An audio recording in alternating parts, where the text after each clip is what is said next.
Ah ouais, je vois tout à fait le genre de délire sur image.g. Franchement, en plein milieu de l'année 2026, voir des gens relancer le débat Saitama vs Anos, c'est lunaire. C'est le genre de discussion qui tourne en rond depuis des années et qui n'a aucun sens. D'un côté, t'as un mec écrit purement pour être un gag et one-shot tout ce qui bouge par principe, Saitama. Et de l'autre, un roi démon omnipotent qui réécrit les lois de la réalité, du temps et de la mort juste en clignant des yeux. Anos Voldigod. Les mecs croient encore qu'on est en 2020 pour forcer avec ça. C'est du vu, revu, et comme le dit si bien le message en créole dans ton screen, ça part à la mode Anko. Je vous laisse en décider en commentaire, ça peut être amusant, je vous laisse à plus tard.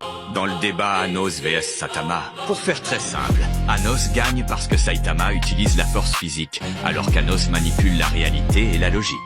Si on regarde purement les faits et la logique de leurs œuvres respectives, voici pourquoi Anos l'emporte haut la main Saitama.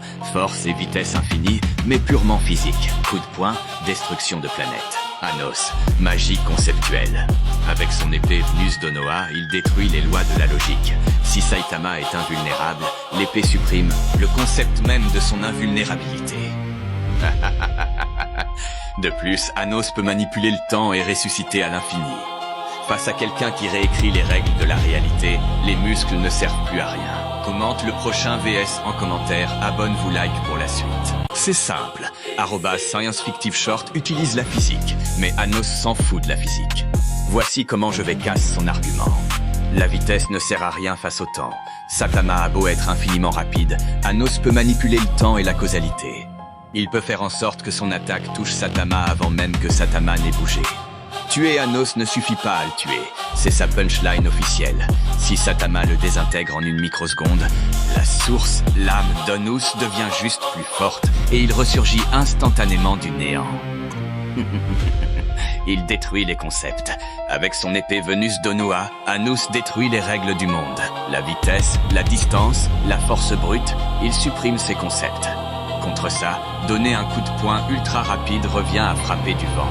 Bref, Saitama est le roi de la physique, mais Anos est le dieu de la magie qui triche. Je pense que ça suffit pour te convaincre, non? N'oubliez pas de vous abonner. Bonsoir à tous, ça va être un peu violent. D'accord, allons-y, bismillah. Ah ouais, maintenant on m'appelle chien juste parce que j'ai raison? Je t'en prie mec, arrête de sucer Saitama. Il est le plus fort uniquement dans son propre univers. Faut brancher le cerveau 2 minutes? Le principe même de Saitama, c'est d'être un gag caractère chez lui. Mais dès que tu le sors de son manga pour le mettre face à des monstres de la dimension divine comme Anos Voldigod, votre chauve préféré se fait éteindre sans même comprendre pourquoi. C'est pas de la haine, c'est de la logique élémentaire.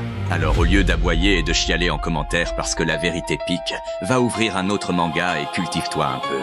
Allez, sans rancune le sang, mais la prochaine fois, viens avec des vrais arguments.